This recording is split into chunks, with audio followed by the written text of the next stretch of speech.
Hello बच्चों, आप सभी का हमारे इस नए सेशन में स्वागत है।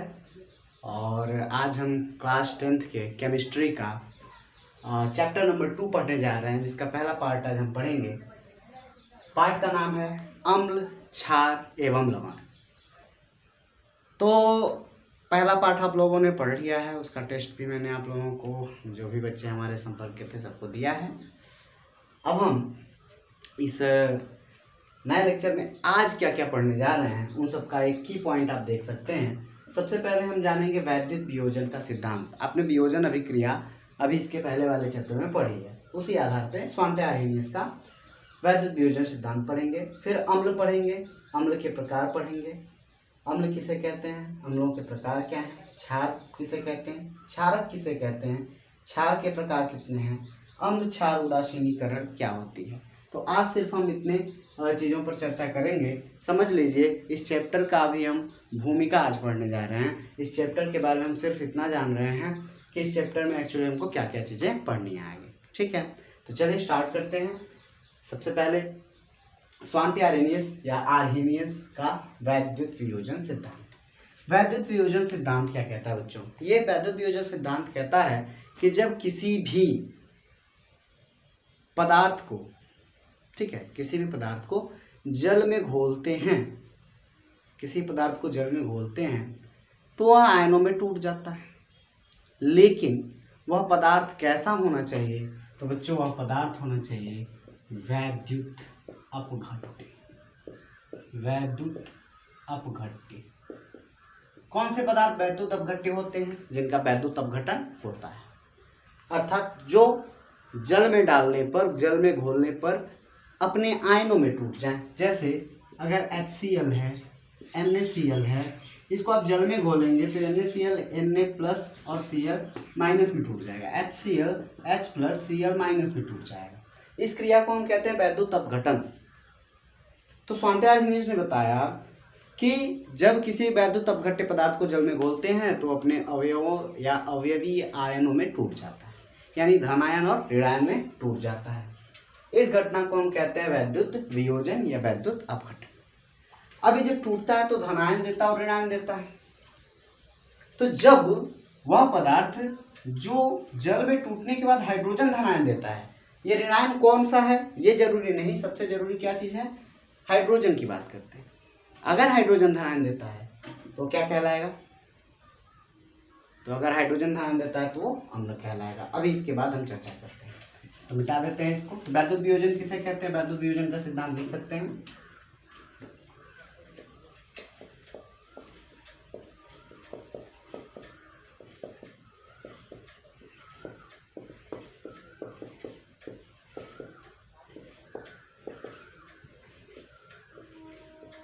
स्वांटे आर्हेनियस के सिद्धांत के अनुसार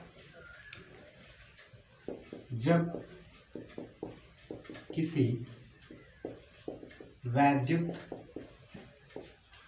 अपघट्य को जल में घोलते हैं तो वह धनायन व ऋणायन में वियोजित हो जाता है। इसे वैद्युत वियोजन का सिद्धांत कहते हैं, या कहते हैं का सिद्धांत कहते हैं। स्क्रीनशॉट ले लीजिए, ट्रेन आ गई है, स्क्रीनशॉट ले लीजिए फटाक से। चलो अच्छा, स्क्रीनशॉट ले लिया। देखते हैं स्वांटे आर्हेनियस ने क्या बताया कि जब किसी वैद्युत अपघट्य को जल में घोलते हैं तो वह धनायन और ऋणायन में टूट जाता है, इसे वैद्युत वियोजन कहते हैं। अब इसका उपयोग क्या है अम्ल और क्षार में, तो इसी के आधार पर बताया कि कौन अम्ल होते हैं। ठीक है, इसी के आधार पर बताया गया। तो बताया गया किसे अम्ल कहते हैं, तो लिख लीजिएगा अम्ल, जिसको हम अंग्रेजी में बोलते हैं एसिड्स। ठीक है, एसिड क्या होते हैं? एसिड तो वे पदार्थ जो जलीय विलयन में H प्लस आयन देते हैं, H प्लस आयन देते हैं, क्या कहलाते हैं? अम्ल कहलाते हैं। क्या कहलाते हैं? अम्ल कहलाते हैं। क्या बताया गया? स्वॉन्टे आर्हेनियस के सिद्धांत के आधार पर बताया गया कि वे पदार्थ जो जलीय विलयन में क्या करते हैं, H प्लस आयन देते हैं, अम्ल कहलाते हैं। ठीक है, जैसे एग्जाम्पल देखा जाए अम्ल का, तो उदाहरण है HCl। क्या होता है HCl के साथ एक्चुअली में? तो जब HCl को वाटर में घोला जाता है, ठीक है, जल में घोला जाता है, तो यह बनाता है H प्लस आयन और प्लस Cl माइनस आयन बनाता है। क्या क्या बनाता है? H प्लस आयन और Cl आयन माइनस। तो माइनस वाला क्या बनाया? Cl बनाया, जो कि एक अधातु है, धातु ये भी नहीं है, तो इससे कोई मतलब नहीं है। हमको मतलब है कि H प्लस आयन मिला कि नहीं मिला।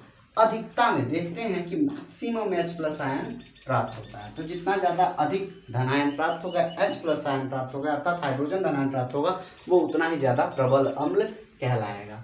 तो अम्ल क्या होते हैं? तो वे पदार्थ जो जलीय विलयन में हाइड्रोजन धनायन देते हैं, अम्ल कहलाते हैं। ये हमारी जो थी प्राचीन परिभाषा थी। बाद में एक और परिभाषा बनी जिसमें क्या लिखते हैं कि अम्ल वे हैं, ये ज़्यादा प्रचलित परिभाषा और ये चलता है, जो आपको परीक्षा में दोनों में से कोई भी लिख सकते हैं, इसमें कोई दिक्कत नहीं। तो अम्ल वे हैं जो जल के साथ क्रिया करके,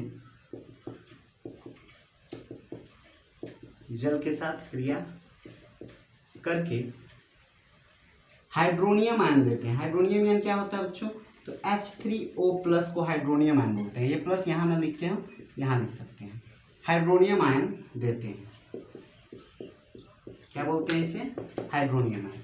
कैसे? उदाहरण देख लेते हैं। जैसे HCl अम्ल कहलाता है। कब अम्ल कहलाएगा बच्चों? तो जल के साथ इसकी क्रिया करा दीजिए, देखिए क्या होता है।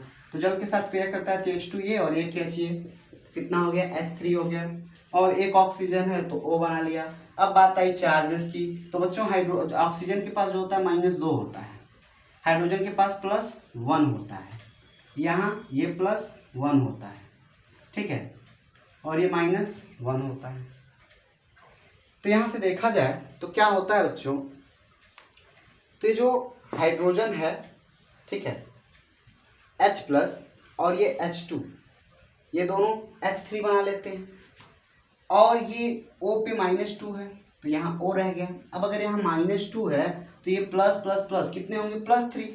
तो +3 -2 को क्या करेंगे? खत्म करेंगे और एक प्लस बच जाएगा। अरे एक प्लस एक प्लस एक प्लस और एक माइनस ये दोनों खत्म, तो कौन बचा? एक प्लस बचा ना, वही यहाँ पे H3+। अब कहेंगे Cl कहाँ गया? तो बच्चों Cl आयन भी उसमें मौजूद होता है, यहाँ कह सकते हैं Cl आयन माइनस लिख सकते हैं, ये मौजूद होता है, ठीक है। तो ये है अम्ल वे पदार्थ है जो जल के साथ क्रिया करके H3O आयन देते हैं, अर्थात यूँ कह सकते हैं कि हाइड्रोनियम आयन देते हैं। तो ये भी लिख लीजिए, स्क्रीनशॉट ले लीजिए, फिर आगे चलते हैं। मिटा दें? चलिए मिटाते हैं।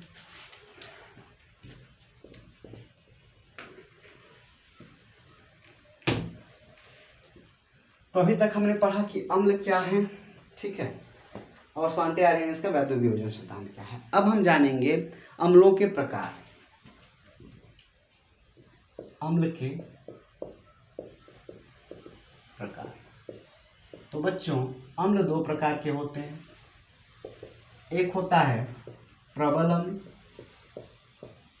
और एक होता है दुर्बल अम्ल, ठीक है। Strong acid and weak acid, यानी कौन स्ट्रॉन्ग एसिड होता है, मजबूत कौन होता है? तो स्ट्रॉन्ग एसिड वह होता है जो आसानी से वियोजित हो जाए।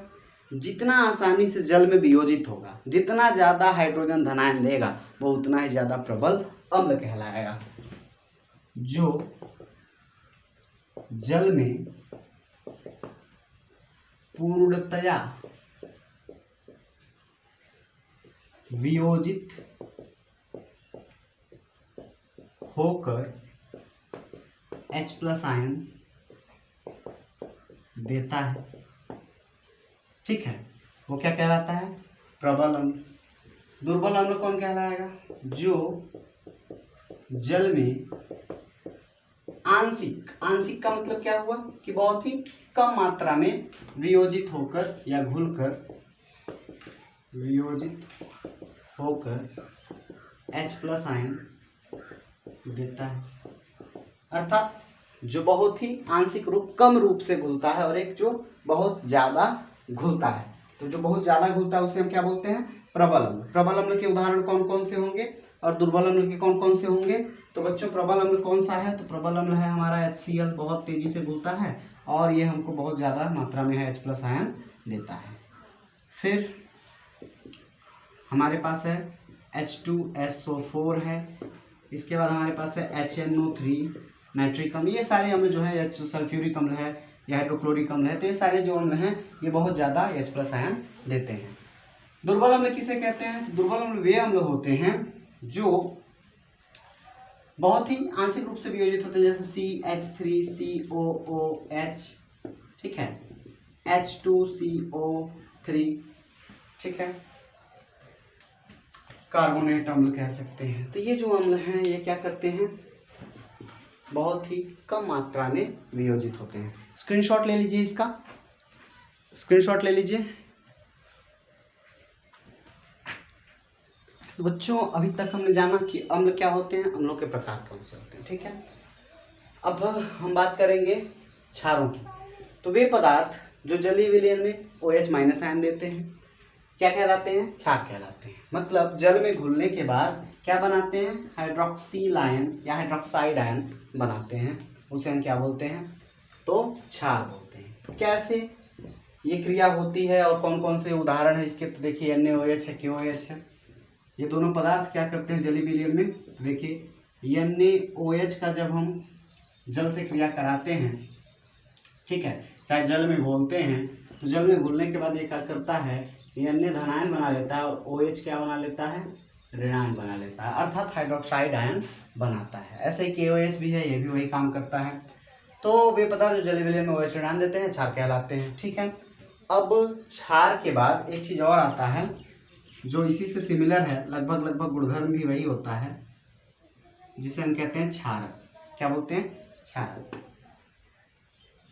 थोड़ा सा अंतर होता है दोनों में, बाकी चीजें सेम है। तो क्षार जो होते हैं, ठीक है, वे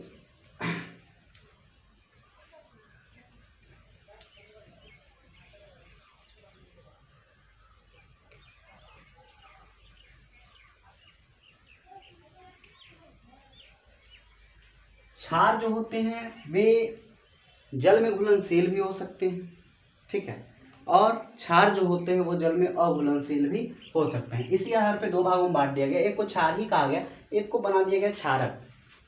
वे पदार्थ जो जल में क्या हो जाते हैं? नहीं घुलते, वे क्या कहलाते हैं? क्षार कहलाते हैं। और जो पदार्थ जल में घुल जाते हैं वो क्या कहलाते हैं? क्षारक कहलाते हैं। तो इन दोनों में अंतर ये होता है कि सभी क्षारक क्षार होते हैं, लेकिन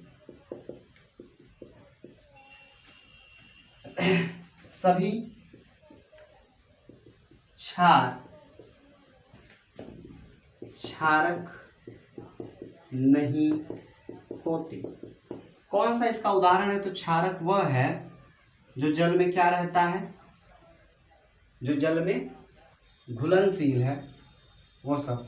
तो ये सब क्या कहलाएंगे? ये सब क्षारक भी है, ठीक है। इन सब का अध्ययन हम इसी में कर रहे हैं, ठीक है, क्षार में अध्ययन कर रहे हैं, ठीक है, लेकिन एक्चुअली क्षार क्या होता है? जो जल में अघुलनशील हो। क्या हो? अघुलनशील। उदाहरण क्या है? तो इसका उदाहरण तो सब यही होगा, NaOH, KOH, लेकिन जो क्षार का उदाहरण ओरिजिनल होता है, तो क्षार का उदाहरण जो ओरिजिनल होता है वो होता है NH3, अमोनिया गैस।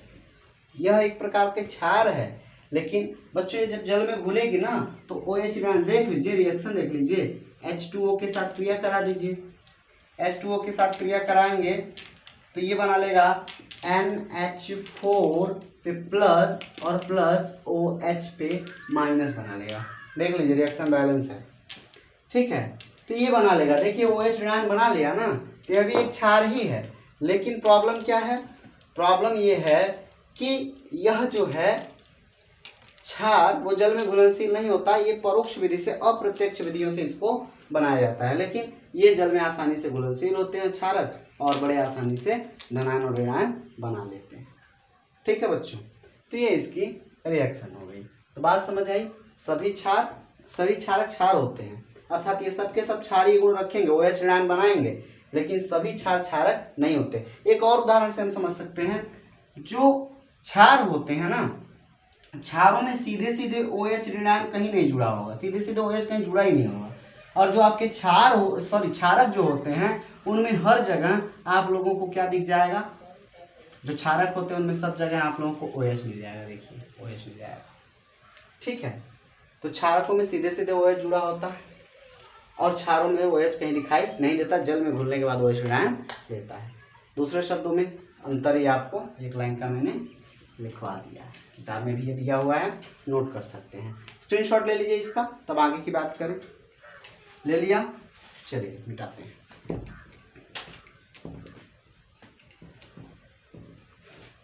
तो ये चीजें हैं, क्षार और क्षारक में अंतर, थोड़ी सी कंफ्यूजन होती है, अंतर याद रखना है तो सीधे सीधे याद कर लिए। क्षारकों में OH ऋणायन सीधे जुड़ा होता है, आपको दिख जाएगा, लेकिन क्षारों में दिखाई नहीं देता। लेकिन जितने भी हम चीजें पढ़ेंगे वो सब क्षार ही पढ़ेंगे, आपके सिलेबस में उतना ही है, अंतर थोड़ा सा दे रखा है, इसलिए मैंने बता दिया। अब हम बात करेंगे क्षारों के प्रकार। क्षारों के प्रकार, तो यह भी दो प्रकार का होता है, प्रबल क्षार और दुर्बल क्षार। प्रबल क्षार और दुर्बल क्षार, तो परिभाषा सेम वैसे ही है कि जो जल में पूर्णतया वियोजित हो जाते हैं, पूर्णतया वियोजित हो जाते हैं और OH ऋणायन देते हैं, उन्हें हम क्या कहते हैं, प्रबल क्षार। और जो पूर्णतया वियोजित नहीं होते और हमें OH ऋणायन देते हैं, उन्हें हम बोलते हैं दुर्बल क्षार। ठीक है, तो ये प्रबल क्षार और दुर्बल क्षार की हो गई आपकी अंतर। प्रबल क्षार किसे कहते हैं और दुर्बल क्षार, फिर से याद कर लीजिए। प्रबल क्षार वे क्षार हैं जो जल में अपघटित होकर, वियोजित होकर आसानी से अधिकता में OH ऋणायन देते हैं। ये बहुत ही कम मात्रा में आयनित होते हैं और कम मात्रा में OH ऋणायन देते हैं। उदाहरण देख सकते हैं, तो प्रबल क्षारों का उदाहरण वही है जो क्षारकों का था, NaOH, ठीक है, KOH, ये सब। इसके बाद से दुर्बल क्षारों का उदाहरण अगर लिखना हो तो दुर्बल क्षारों का उदाहरण लिख सकते हैं NH4OH। यह क्या है, एक प्रकार का दुर्बल क्षार, देगा तो ये भी, लेकिन आसानी से नहीं देगा।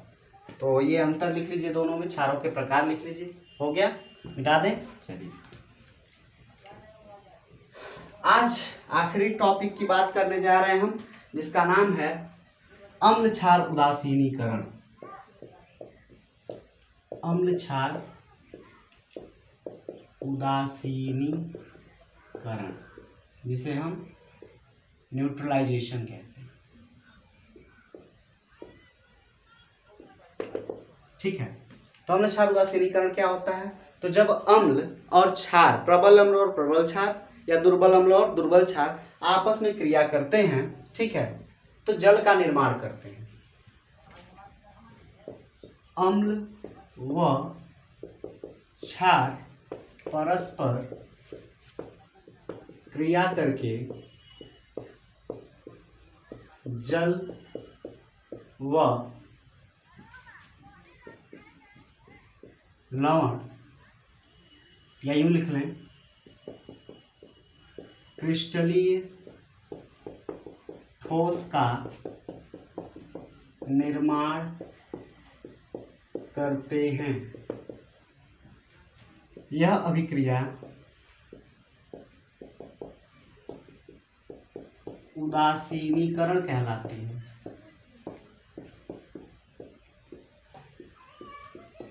यानी वह अभिक्रिया जिसमें अम्ल और क्षार क्रिया करके क्या बनाते हैं, जल बनाते हैं और क्रिस्टलीय ठोस बनाते हैं, उसे हम क्या बोलते हैं, उदासीनीकरण अभिक्रिया। जैसे आप उदाहरण देख सकते हैं, HCl एक अम्ल है और NaOH एक क्षार है, दोनों क्रिया करके क्या बनाते हैं, NaCl, जिसे आप साधारण नमक कहते हैं। क्या बोलते हैं, साधारण नमक क्रिस्टल है और प्लस जल बनाते हैं। तो यह अभिक्रिया कहलाती है उदासीनीकरण अभिक्रिया। ठीक है, तो अम्ल क्षार की उदासीनीकरण अभिक्रिया क्या कहलाती है, जब अम्ल और क्षार आपस में क्रिया करते हैं तो जल और लवण का निर्माण करते हैं, इसे हम क्या बोलते हैं, उदासीनीकरण अभिक्रिया। अब लवण क्या है, तो अम्ल और क्षार की क्रिया द्वारा जो बनता है प्राप्त आयनिक या क्रिस्टलीय ठोस को हम क्या कहते हैं, लवण कहते हैं। तो लवण की परिभाषा और लवण के प्रकार ये हम लोग नेक्स्ट वीडियो में पढ़ा जाएगा। आज के लिए बस इतना ही। ठीक है, अब हम लोग अगले वीडियो में पढ़ेंगे कि लवण किसे कहते हैं, लवण के प्रकार कौन कौन से होते हैं और कुछ लवणों के निर्माण की विधियां और उनके गुणधर्म पढ़ेंगे। अभी भी हमने अम्लों के गुणधर्म और क्षारों के गुणधर्म नहीं बताए हैं, तो एक लाइन में सुन लीजिए। अम्ल का स्वाद जो होता है वो खट्टा होता है। अम्ल का स्वाद कैसा होता है, खट्टा। और क्षार का स्वाद कैसा होता है, तो तीखा या कड़वा होता है। अम्ल जो होते हैं बहुत ही संक्षारक प्रकृति के होते हैं, क्षार भी संक्षारक प्रकृति के, प्रवाहित की जा सकती है,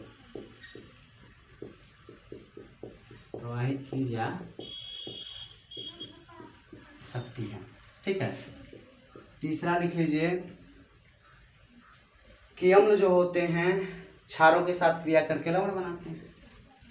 अम्ल क्षार के साथ क्रिया करके लवण बनाते हैं। परिभाषा से भी निकाल सकते हैं कि यह जलीय विलयन में H+ आयन देते हैं, ये सारे इसके अंतर हैं। ठीक है, तो ये सब अम्लों के गुणधर्म है। धातु से क्रिया करके हाइड्रोजन गैस देते हैं। ठीक है, धातुओं से क्रिया करके क्या, ये सारी चीजें हम लोग नेक्स्ट वीडियो में पढ़ेंगे थोड़ा थोड़ा। अभी जान लीजिए क्षारों के गुणधर्म क्या होते हैं, तो ये स्वाद में कड़वे होते हैं, स्वाद में कड़वे होते हैं, पहला। दूसरा, जो क्षार होते हैं ये लाल लिटमस पेपर को नीला कर देते हैं। लाल लिटमस को जब सूचक पढ़ाते हैं तो ये सारी चीज़ें बताते हैं। ठीक है, सूचक जब पढ़ाएंगे, इसके बाद जो अगला वीडियो होगा उसमें सूचक, फिर लवणों के प्रकार के बाद सूचक ही पढ़ा जाएगा। ठीक है, लाल लिटमस को नीला कर देते हैं, साबुन की तरह फिसलते हैं, साबुन की तरह चिकने होते हैं इसलिए फिसलते हैं। ये तीन अंतर इसके हो गए बच्चों। ठीक है, ये तीन अंतर हो गए। थोड़ा सा वीडियो लंबा हो गया, हमने सोचा था यहीं पे खत्म कर देंगे। तो अम्लों के गुणधर्म और क्षारों के गुणधर्म ये तीन आप नोट कर लीजिएगा, याद कर लीजिएगा। बहुत आसान सी चीज़ें हैं, आप देखते भी होंगे। नींबू का रस अम्लीय होता है, पीएच वगैरह जब बताएंगे तो अच्छे से क्लियर होगा। आज का सिर्फ इंट्रोडक्शन था कि अम्ल की परिभाषा, क्षार की परिभाषा, क्षारक क्या होता है, उदासीनीकरण क्या होता है, लवण क्या होता है, कैसे बनता है। ठीक है, बाकी चीज़ें नेक्स्ट वीडियो में पढ़ेंगे। तब तक के लिए ऑल द वेरी बेस्ट। पढ़ाई करते रहिएगा, कोई भी घुमाई नहीं करेगा छुट्टी में। ठीक है, थैंक यू।